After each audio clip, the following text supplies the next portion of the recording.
এই বছরে রাষ্ট্রীয় স্বয়ংসেবক সংঘের সদর দপ্তর নাগপুরের রেশিমবাগ মহারাষ্ট্রে অবস্থিত। সেইখানে যে ডক্টর হেডগাওয়ার স্মৃতি মন্দির আছে ওইখানে অনুষ্ঠিত হয়েছে।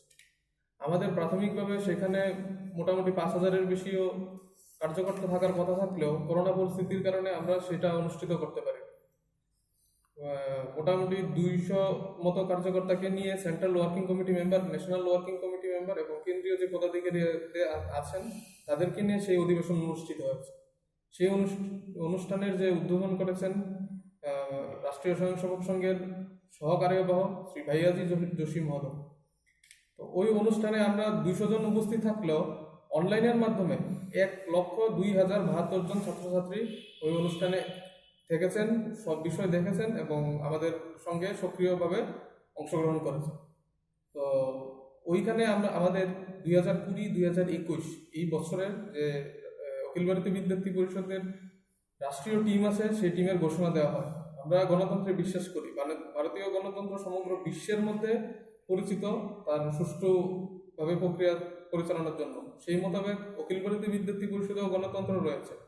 যতগুলি প্রান্ত রয়েছে আমাদের অখিল ভারতীয় বিদ্যার্থী পরিষদের ভারতের মধ্যে রাজ্যে, তো সেইখান থেকে মতামত নিয়ে দেখা গেছে এবারের অখিল ভারতীয় বিদ্যার্থী পরিষদের সভাপতি শ্রীমান জগনভাই প্যাটেলজিকে নির্বাচন করা হয় এবং এই বছরের জন্যই রাষ্ট্রীয় সাধারণ সম্পাদিকা শ্রীমতী সুশ্রী নিধি ত্রিপাঠী ওনাকে নির্বাচন করা হয়।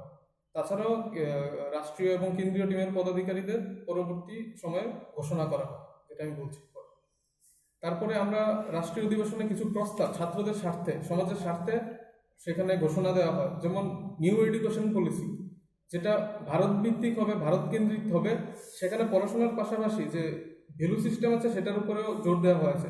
যারা ইকোনমিক্যালি ব্যাকওয়ার্ড আছে ওই সেকশনের জন্য যাতে হোস্টেলে সুবিধা প্রদান করা হয়, বিশেষ সুবিধা প্রদান করা হয়, সেটার উপরও জোর দেওয়া হয়েছে। তাছাড়া আগে যোগা, তারপরে ক্রিকেট, খেলাধুলা, ওইটাকে একটা এক্সট্রা কারিকুলাম অ্যাক্টিভিটির মধ্যে রাখা হতো, সেটাকে যাতে মেইন কারিকুলাম অ্যাক্টিভিটিতে আনা হয় তার উপরেও নজর দেওয়া হয়েছে। তাছাড়া ইন্ডিয়ান যে ভারতীয় সংস্কৃতি, আর্টস, সেসব বিষয় যাতে ছাত্রছাত্রীদের ভালো করে শিক্ষা দেওয়া হয় তার উপর বিদ্যালয়ে জোর দেওয়া হয়, তার উপরে নজর দেওয়া হয়েছে। জিডিপির 6% মিনিমাম, তার থেকেও বেশি 10% যাতে আমরা শিক্ষায় ব্যয় করা হয় তার জন্য আমরা আবেদন রেখেছি কেন্দ্রীয় সরকারের কাছে। তাছাড়া রাষ্ট্রীয় স্তরে এখন দেখা যাচ্ছে যে রাম মন্দিরের একটা ইস্যু আছে। তো রাম মন্দির ভারতের সংস্কৃতির পরিচায়ক, তো রাম মন্দির যাতে সুষ্ঠুভাবে হয় সেই দিকেও বিদ্যার্থীরা ভূমিকা রাখবে, সেই প্রস্তাবও সেখানে পালন করা হয়েছে।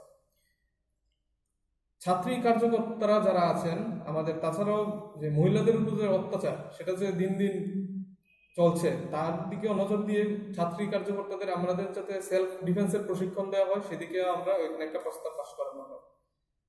আত্মনির্ভর ভারত, সেদিকেও জোর দেওয়া হয়, যাতে দেখা গেছে যে করোনার সময়কালে ভারতের মতো দেশ যেখানে ম্যানুফ্যাকচারিং এর ফিল্ডে, যেখানে ভারত অন্য দেশ থেকে আমদানি করে, দেখা গেছে যে অনেক দেশ থেকে ভারত আমদানি করে, সেইখানে দেখা গেছে যে করোনার সময়ে আমরা পিপিই কিট থেকে শুরু করে অনেক মেডিসিন দিয়ে আমেরিকা, জার্মানি, ফ্রান্স এইসব রাষ্ট্রকে সাহায্য করেছি।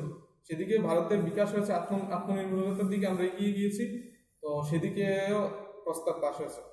তাছাড়া ভারতীয় যে সংস্কৃতি আছে, আগে আমরা এখন ম্যাককলীয় শিক্ষা উপর ভিত্তি করে চলছি।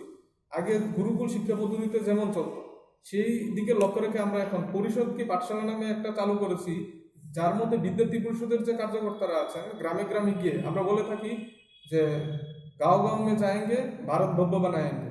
তো পরিষদ কি পাঠশালার নাম দিয়ে আমরা গ্রামে গ্রামে গেছি এবং সেখানে যাতে বিদ্যার্থী পরিষদের ছাত্রছাত্রীরা গিয়ে গ্রামের গরিব ছাত্রছাত্রীদের পড়ায় সেদিকে নজর দিয়েছি। সেটা গেল প্রস্তাব। তারপরে আমাদের একটা সেশনে উপস্থিত ছিলেন শ্রী নীতিন গডকরি, ভারত সরকারের কেন্দ্রীয় মন্ত্রী। যশবন্তরাও কেলকার অখিল ভারতীয় বিদ্যার্থী পরিষদের একজন প্রেসিডেন্ট ছিলেন, উনি আমাদের বরিষ্ঠ কার্যকর্তা ছিলেন। তো ওনার নামে আমরা একটা পুরস্কার প্রদান অনুষ্ঠান করা হয়। এই বছর এই অনুষ্ঠানটা পেয়েছে শ্রীমান মনীশ কুমার মহোদয়। উনি ব্যাক টু ভিলেজ এই ট্যাগলাইনের মাধ্যমে আইআইটি খড়গপুর থেকে বিটেক করার পরে উনি গ্রামে গেছেন। গ্রামে ফিরে গিয়ে ওইখানের যে ভিলেজে কিভাবে কৃষি পদ্ধতির উন্নতি করা যায়, কৃষি পদ্ধতি কে কিভাবে টেকনোলজির সঙ্গে জুড়ে দিয়ে ভারতীয় কৃষক সমাজের উন্নয়ন করা যায় তার জন্য উনি ওনার জীবন সমর্পণ করেছেন। তাই ওনাকে যশবন্তরাও কেলকার পুরস্কারের জন্য এবার নির্বাচন করা হয় এবং সেখানে উপস্থিত ছিলেন প্রধান অতিথি